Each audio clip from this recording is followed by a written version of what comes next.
ফরিদপুরের নগরকান্দায় সেনাবাহিনী এবং পুলিশের যৌথ অভিযানে বিপুল পরিমাণ দেশীয় অস্ত্র, আগ্নেয়াস্ত্র এবং মাদকদ্রব্য উদ্ধার করা হয়েছে। বৃহস্পতিবার ভোরে উপজেলার লস্করদিয়া ইউনিয়নের শাকপালদিয়া গ্রামে এই অভিযান চালানো হয়। অভিযানে নারী এবং কিশোর সহ মোট 18 জনকে আটক করা হয়েছে। ফরিদপুর সেনা ক্যাম্প থেকে জানানো হয়, শাকপালদিয়া গ্রামে একদল সন্ত্রাসী এবং মাদক ব্যবসায়ী আসন্ন নির্বাচনের পরিবেশ নষ্ট করার উদ্দেশ্যে অস্ত্রসহ অবস্থান করছে। এমন সংবাদের ভিত্তিতে এই অভিযান চালানো হয়।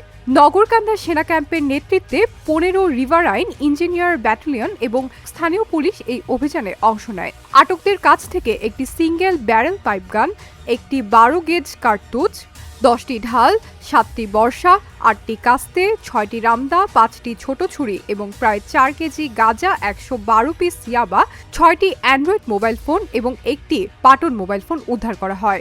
অভিযানে মোট 18 জনকে আটক করে নগরকান্দা থানায় হস্তান্তর করা হয়েছে। নগরকান্দা থানার ওসি রাসুল সামদানি আজাদ ঘটনার সত্যতা নিশ্চিত করে জানান, আটকরা বর্তমানে থানা হেফাজতে রয়েছেন।